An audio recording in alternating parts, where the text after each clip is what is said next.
Okay. Before we have our quiet time, let's all get on the same page.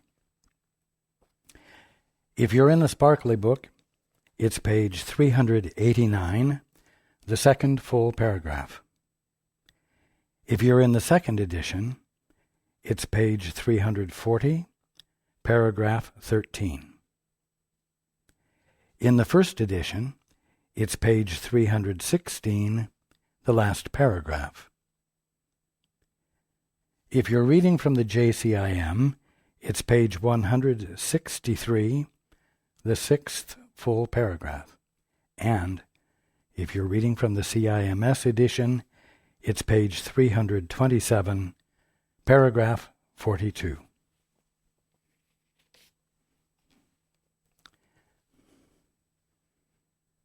Okay. Let's take a few moments to be quiet together.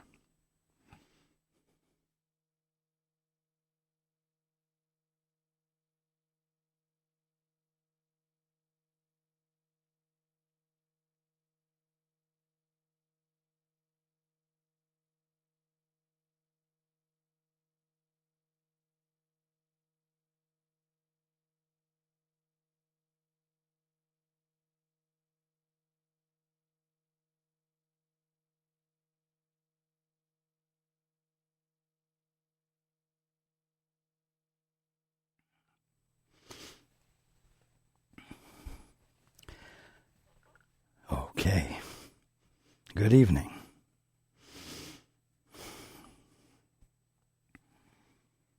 And welcome to everyone who's joining us on the internet.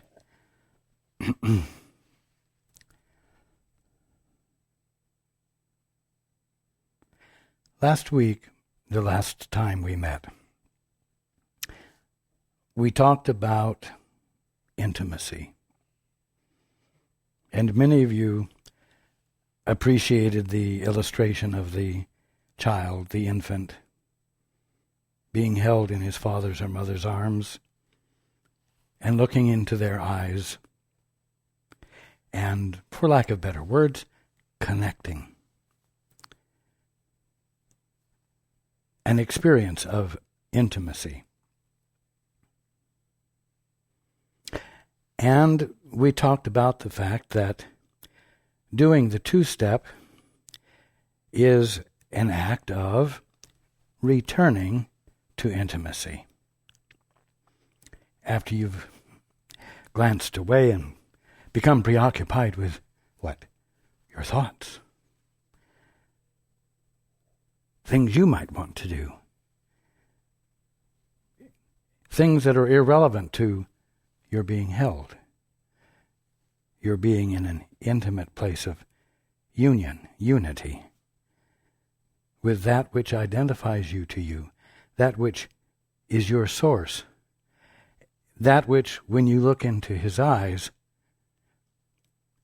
reminds you of who you truly are, because you recognize who your Father truly is.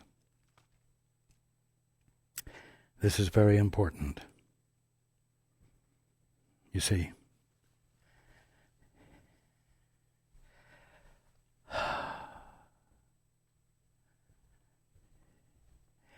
because you're all very used to being on your own and capable, it doesn't feel natural to you to be intimate at the expense of your autonomy. And yet that is, as we've been discussing, the simple act which embodies coming home, coming back into your right mind. Now, many of you have engaged in the two-step and have heard the Father or your guide or me or the Holy Spirit illumine you with knowing.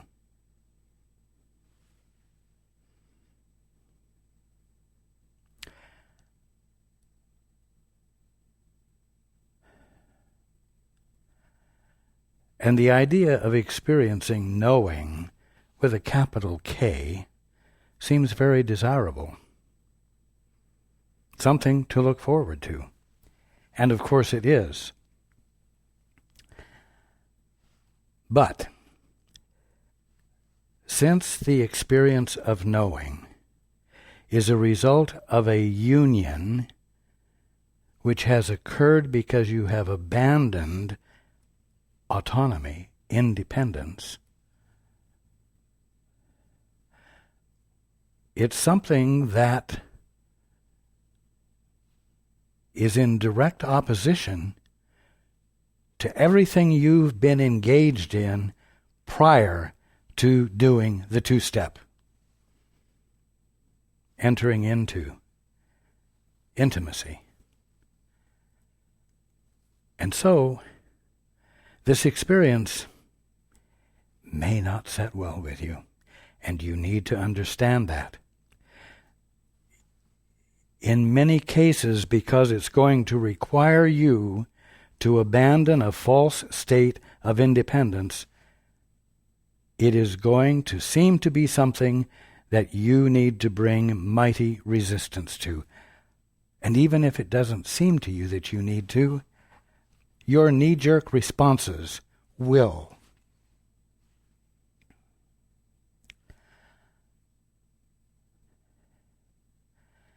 The truth revealed is going to move you out of the crab barrel. It's going to move you out of the orphanage. It's going to move you out of the arena of mortality. It's going to move you out of the context of sin, disease, and death. It's going to cause your lives to be noticeably different, noticeably improved, noticeably desirable.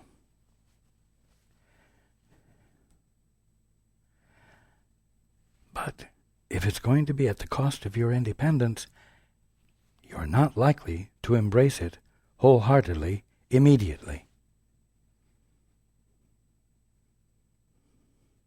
You need to know this, so that you won't think something has gone wrong, and so that you might know that you need to persist. Now I'm going to give you a very practical example. About 5 weeks ago, Paul and Susan found out that as a result of a road widening project on the street where they live, where the foundation is, there is going to be considerable loss of planting. A tree is going to have to be moved. A fence is going to have to be put up when they're through. New planting is going to have to be done. And none of this will be inexpensive.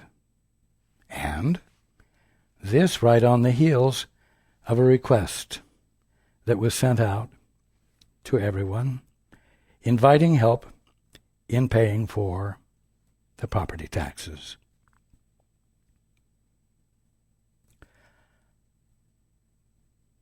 They did the two-step.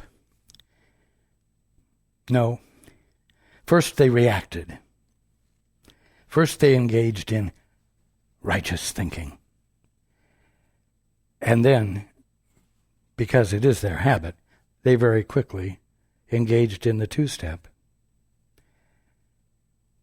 And they were surprised, as a result of the intimacy that they let themselves into, they were surprised to hear me say that it was time for them to move. It is time for the foundation to relocate.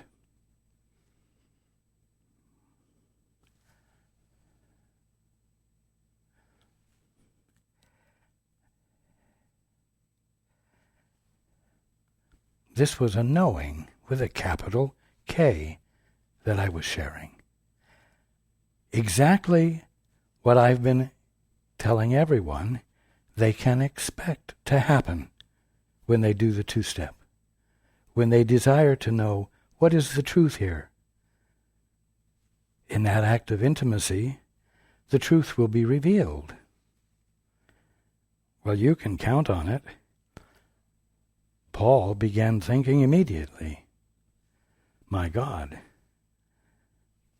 we had to ask for help with the property taxes. Now, we're going to have humongous expense just to repair the effects of the road widening. And now you're saying that it's time to move. I shared with them, yes, that it was time to move, that the location was no longer fulfilling its purpose. The needs were no longer able to be met by the location. And it was time. Well, more thinking occurred. This is the most impractical time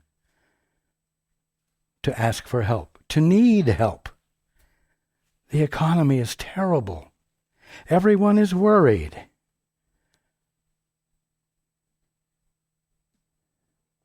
And I said, yes.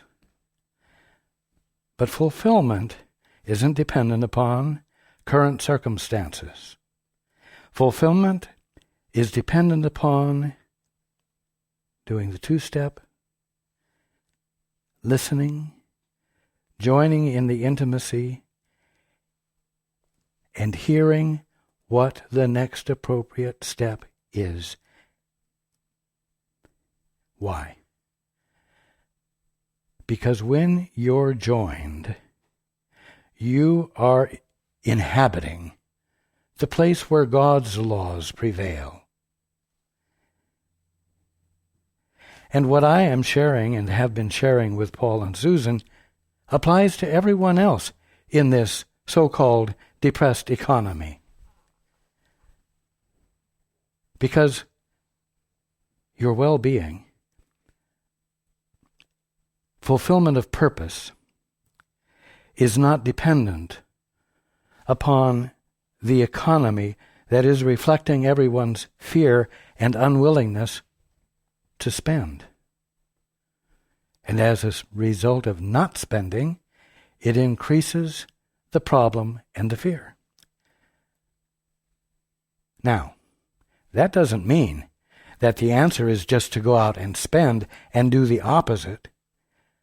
The requirement is to do the two-step, so that you might enter again into intimacy. You see, you must enter into the intimacy because it's only there that you remember who you are. Only there that you remember who you are. That you are the holy son or daughter of God. And that all that God is has not been withheld from you in his expression of you. And therefore, there are things for you to do. There are places for you to spend your money. There are places for you not to spend your money. And so on and so forth. There are things to do that identify fulfillment of purpose in that place where God's laws reign.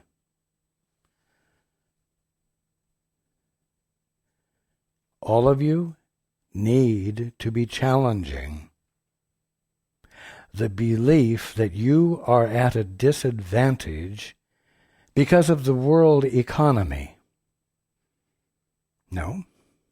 If you are at a disadvantage, it is because you are in your Father's arms, not looking in his eyes, looking everywhere else, and being fretful. That's why. And all the time you're doing it, the circumstances that negate the fear are present. The arms are there. You're in those arms. All you have to do is the two-step and move into the intimacy again. Remember who you are, which will immediately bring your peace to you and help you to be able to hear the next thing to do, or the explanation as to why the distressing thing you've already been told is a blessing. Why you can dare to yield back into your father, mother's arms. Entrust yourselves to them.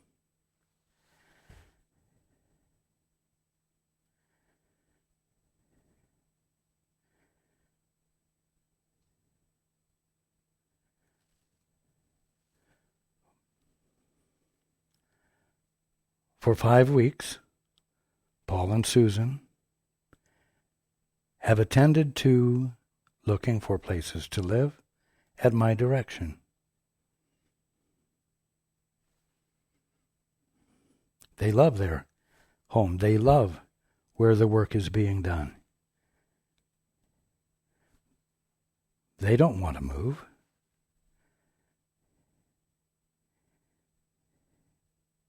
In many ways, despite the drawbacks, it seems to be perhaps better than any of the places they've looked at. Their heart holds on to what they're familiar with and what they hadn't considered there might be a possibility they would have to leave. Why am I bringing this up? A couple of good reasons. But one of them is, none of you will ever be free of this call for intimacy that might cause you to hear something you don't want to hear, because fulfillment that's greater than you're familiar with and that you're totally in love with is ready for you, and it's time for you to embrace it. It's time for you not to labor under the idea that you must sacrifice or do with what doesn't work quite properly anymore because of growth that has occurred.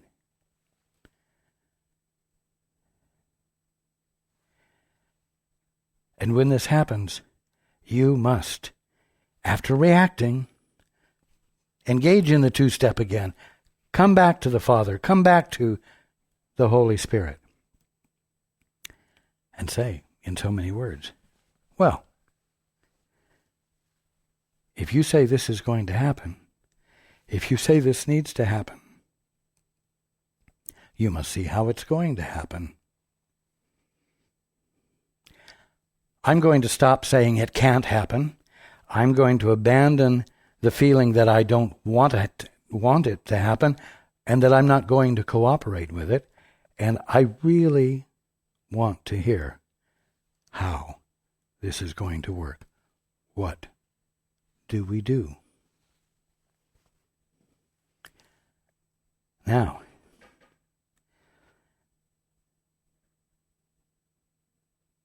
when Paul asked me, I said, we will write a letter to everyone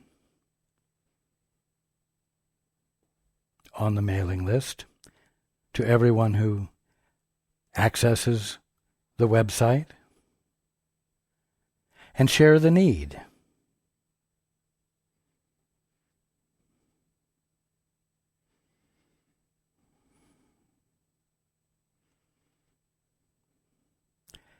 Do you think Paul just sat there and said, oh, okay, when can we start? No.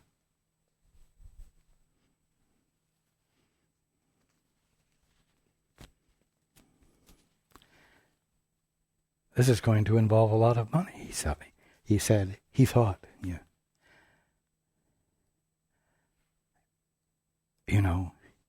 He says, I don't like to even indicate when there's a need for help with the property taxes because contributions are not overwhelmingly abundant.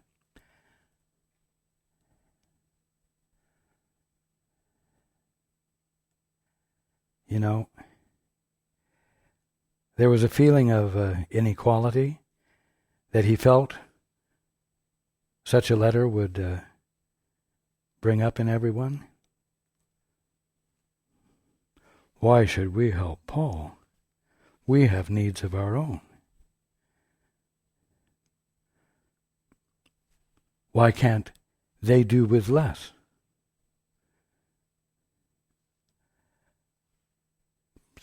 He was thinking, obviously, right?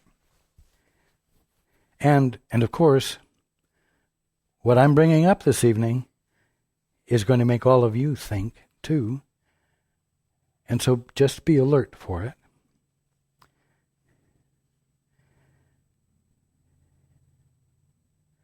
And I would ask, what level of poverty would you rather establish than the level of abundance that you could express by sharing more than you might think you have? I've asked that question of Paul and Susan before.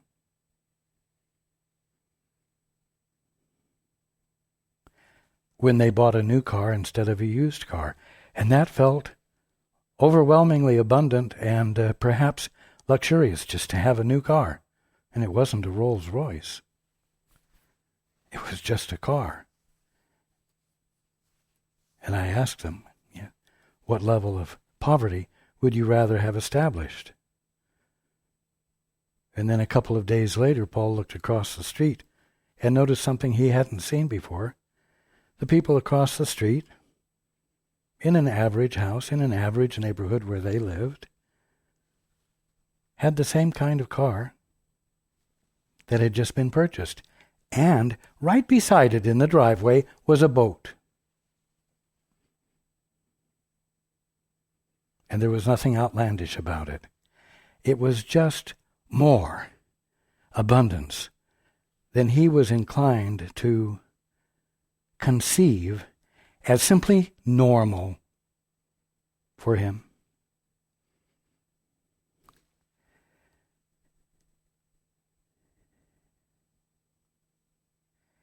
When you move into the realm where God's laws prevail, wholeness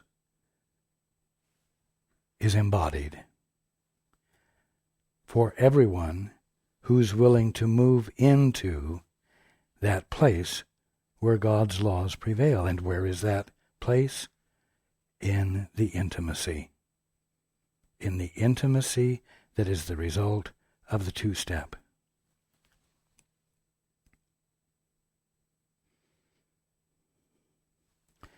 Now,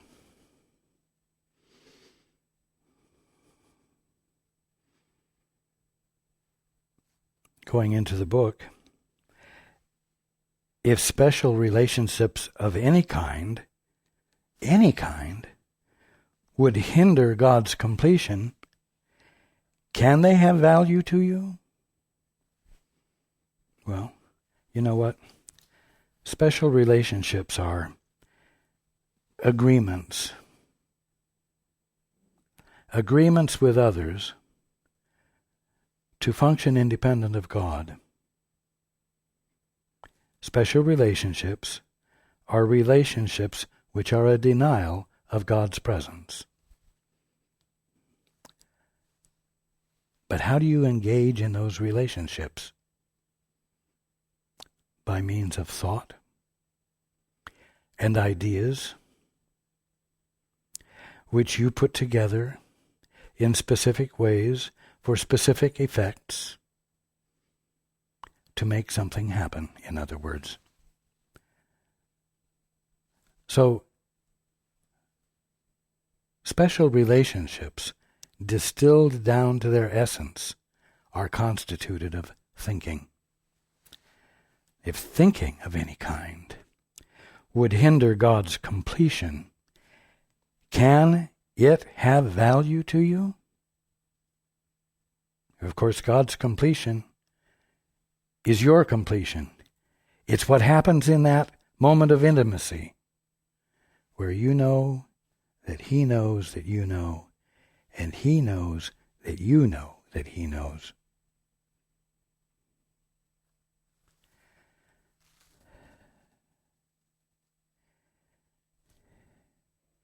Anything other than that can have no value for you, and doesn't, and never has had.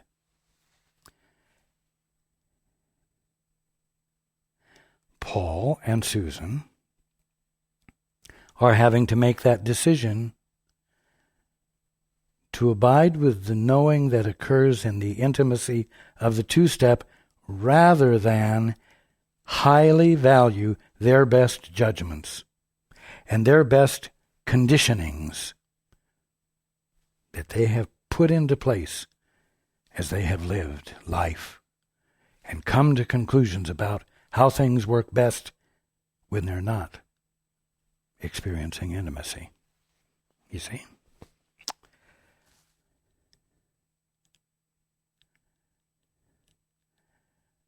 So, right now, I'm dictating the letter that I told Paul we would be sharing with everyone. And when it is transcribed, it will be mailed out to everyone.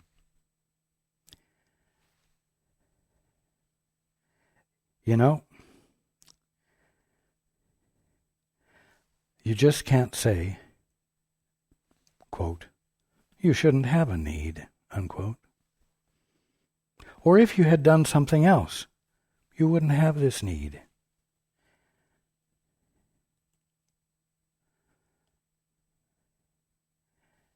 If there was no need, there would be no Course in Miracles. If there was no need, you would already be awake. And as I've said before, the miracle is going to relate to exactly where you are and exactly the things you are encountering in your daily life, because what you're encountering in your daily life is the kingdom of heaven, not seen clearly at the moment. When clarity of vision is your birthright and calls for correction of your current poor vision.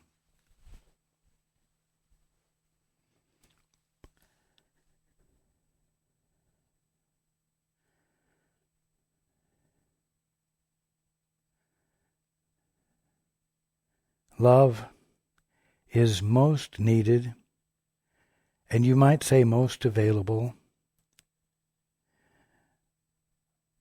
where there seems to be lack of one sort or another, whether it ought to be there or not, according to somebody's judgment. Needs are needs, and that they be met is inevitable. For them to be met, you could say, is what their purpose is. They're not to be ignored. They're not to be risen above. They are the place where clarity of vision, insight, the insight that is a result of intimacy with the Father,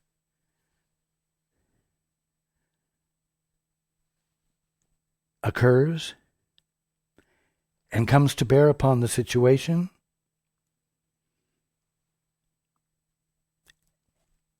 and shows wholeness instead of need.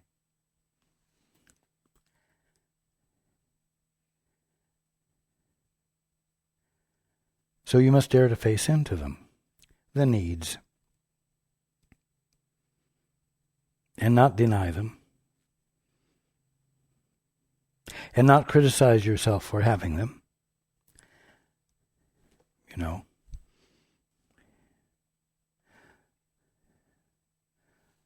At one point, my disciples asked regarding a young man, who sinned, him or his father? And I shared with them, it had nothing to do with sin or who sinned or who was responsible, but it was for the glory of God. In other words, it was an opportunity for the experience of intimacy in which the need, the lack, would dissolve, disappear,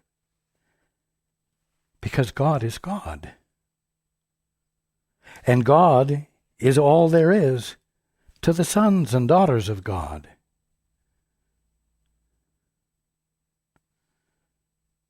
And so every thing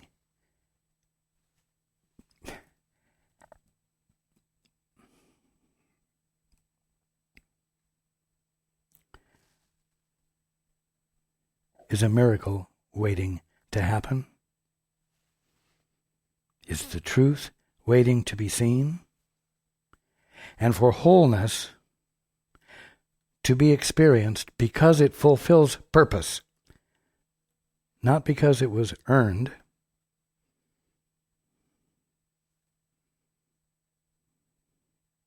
not because it was deserved, but because God is all.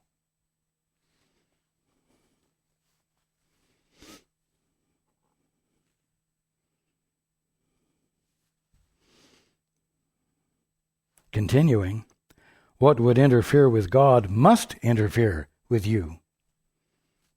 Well, if your thinking distracts you from looking into your Father's eyes, it causes you to forget who you are. It causes you to experience this illusion, this artificial sense of separateness, which isn't true at all because you're still secure in the arms of your Father, in His embrace, in His attention.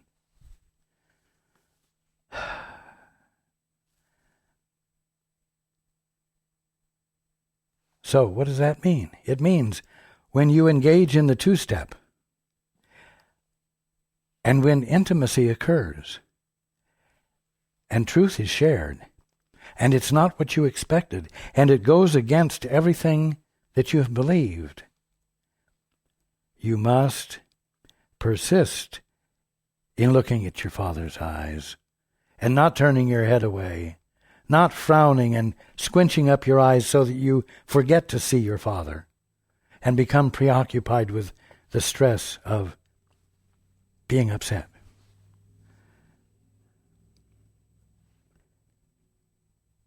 Only in time does interference in God's completion seem to be possible. Well, time could be the process of thinking. This thought leads to that thought, leads to another thought, leads to a conclusion.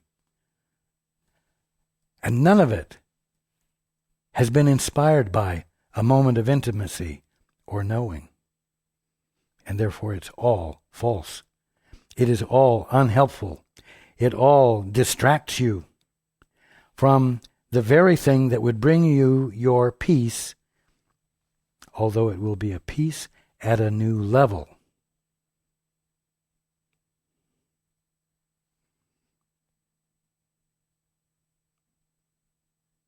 A peace that is experienced because you're willing to place yourself where God's laws prevail. Where is that? In the intimacy. The bridge that He would carry you across lifts you from time into eternity.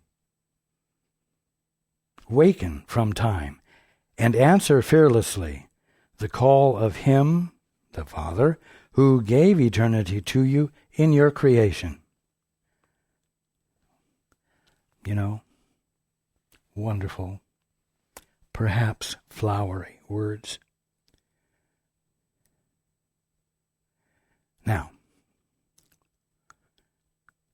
I'm going to engage you in the practicality of those words.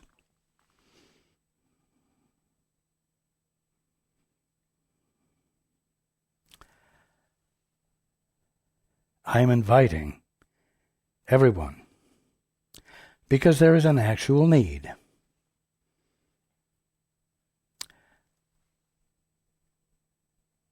To be willing to consider contributing to this move, which will be quite expensive because it will involve the purchasing of a new residence before the old residence is sold. So we are talking about hundreds of thousands of dollars instead of thousands of dollars or hundreds of dollars.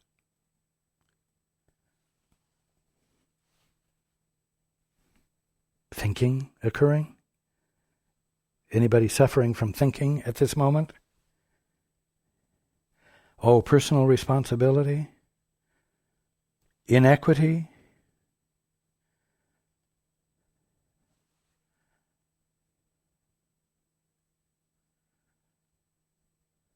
But wait a minute. Paul is standing, Susan is standing at the edge of the impossible,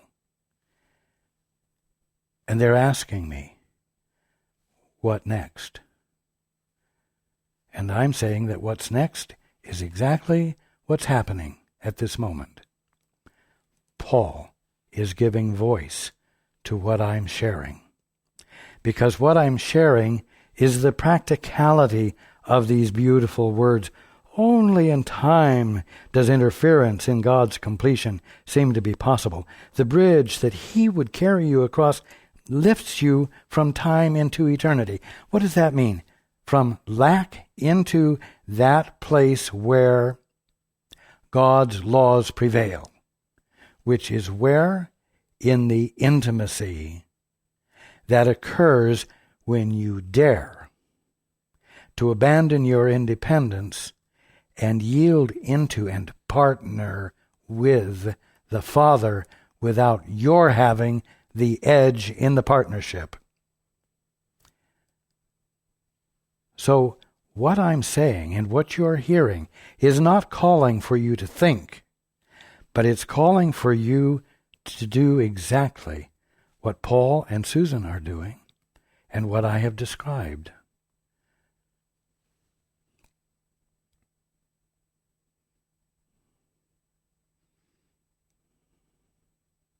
Those with hundreds of thousands of dollars can contribute hundreds of thousands of dollars.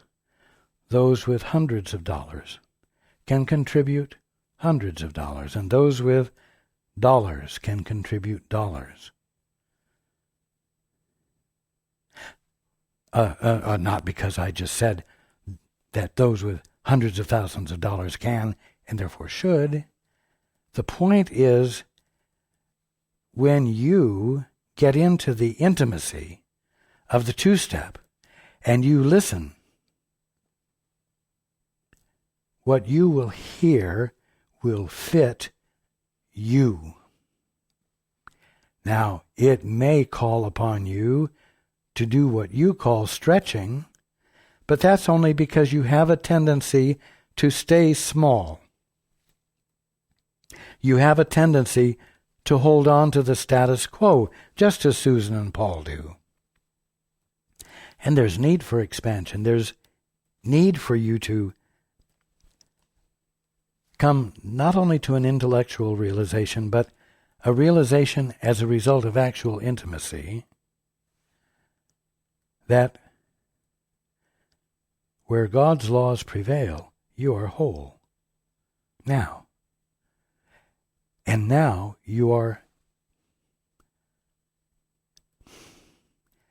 your birthright involves your having, not your lack, and involves your having what meets your simplest, most basic needs,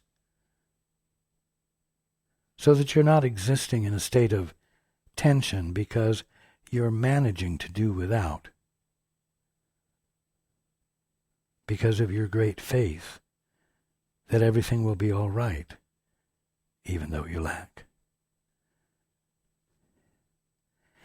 It's not appropriate for you to be stuck in that. And it's not appropriate for you to read the paper or listen to the news and come to the conclusion that because everyone in the world is believing that the economy is bad, that God's laws don't prevail anywhere and aren't available to you as a result of the two-step and as a result of the intimacy in which, even for a brief moment, you realize who you are and what your birthright is, and it doesn't seem so unimaginable to you, and you're a little bit more at ease with it, and you're a little less likely to insist upon more poverty than what the Father would give you.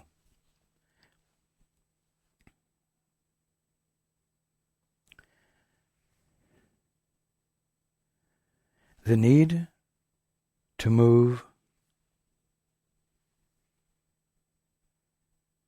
to a new location is actual. It has nothing to do with wants. If Susan and Paul could have what they want, they would stay right here.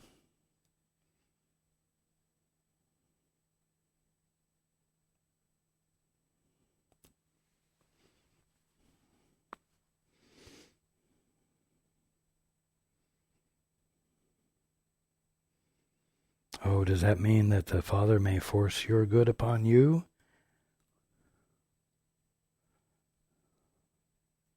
I hope so.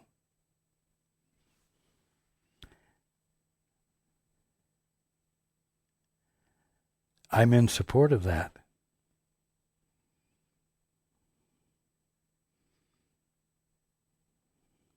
It's your birthright not to be experiencing lack.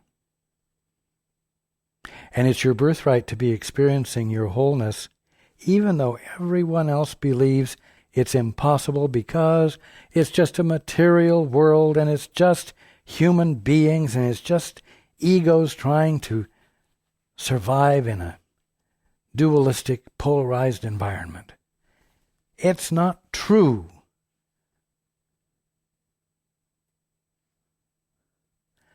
Paul, at this moment, is joining me in letting that fact be voiced in the world, where the news is voicing other things.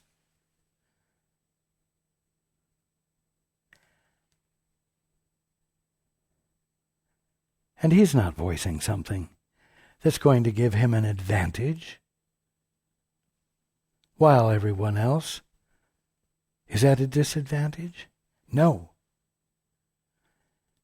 Because the point is that there is a place where God's laws reign.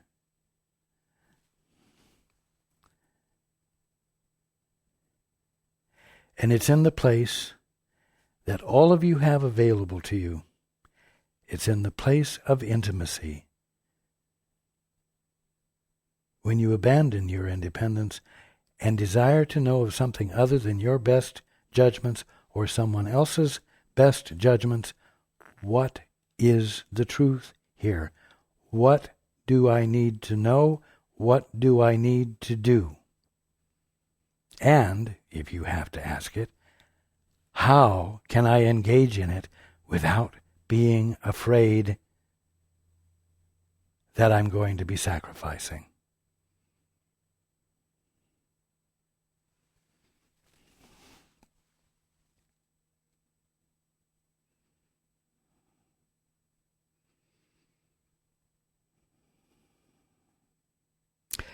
Again, waken from time, the realm of thinking and thought processes,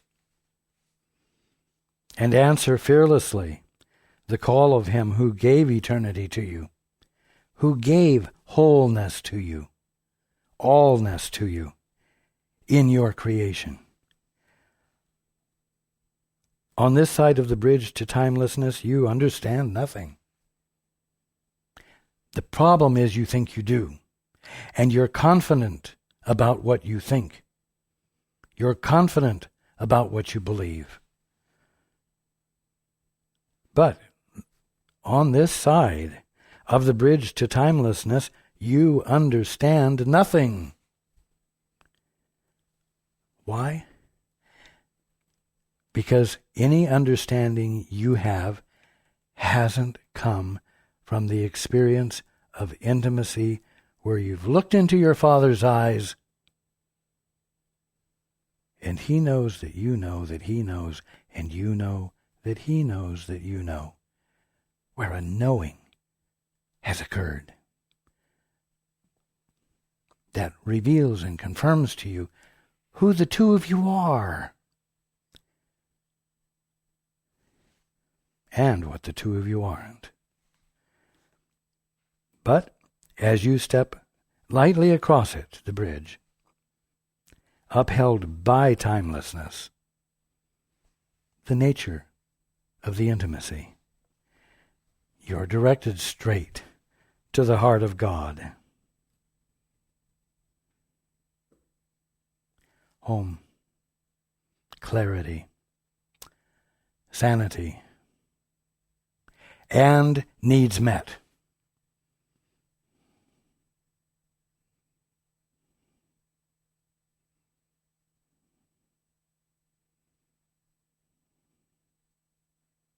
Don't be ashamed of your needs. Your real needs, when they're met, convey to you in a way nothing else can that there is a God. When your wants are met, it conveys to you nothing except you got what you wanted. And at the bottom line, you know the difference between your wants and between your needs. By timelessness, as you step lightly across it, upheld by timelessness, you are directed straight to the heart of God. At its center, and only there, you are safe forever. Why? Because that's where God's laws prevail. That's the kingdom of heaven.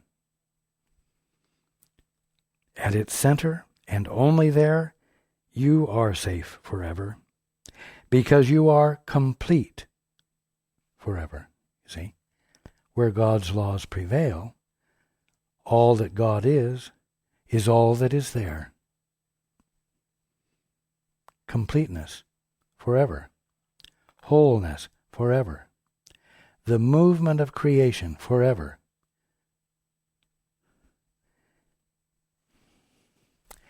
There is no veil the love of God in us together cannot lift. What's the veil? The curtain of thoughts, the curtain of beliefs that you hold up between you and everything you see. There is no veil, no curtain of thoughts. The love of God in us together cannot lift. See, joining, intimacy, revelation, and the willingness to persist in staying there, no matter how radically you are lifted out of the crab barrel in the process. The way to truth is open. Follow it with me. Follow it with the Holy Spirit. Follow it with the Father's guidance. See, with. Follow it with me in the intimacy of joining, in the intimacy that occurs when you're not holding yourself apart in any way and not wanting to.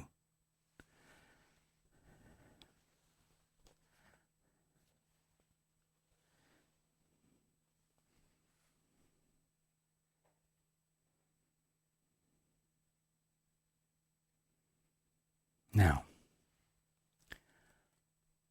again, I indicate that there is a substantial opportunity to contribute to the meeting of a need, the purpose of which is to make it easy for Paul and Susan to do exactly what's happening tonight. To extend my words. To give voice to the truth that heals and transforms.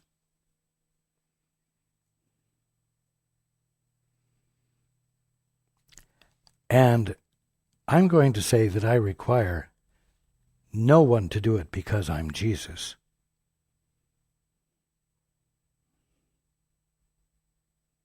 Do you understand? Do it as a result of joining with the Holy Spirit or the Father or me in the intimacy of your being.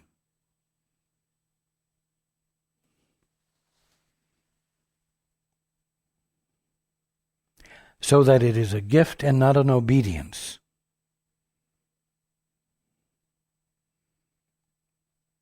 I cannot be too clear about that.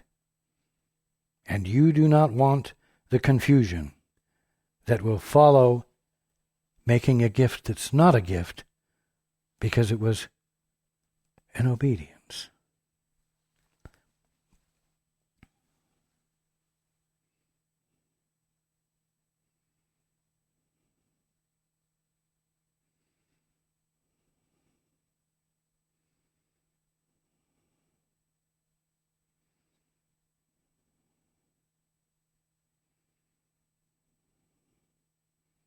The need is immediate.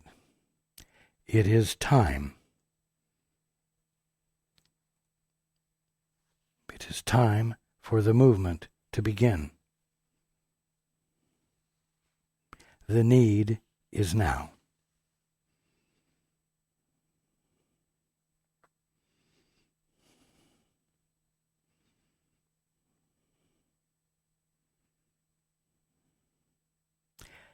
Enjoy finding out how your love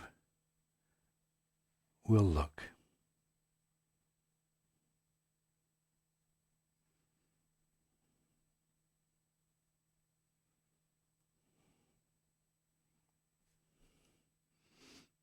I love you all. And I look forward to being with you next time.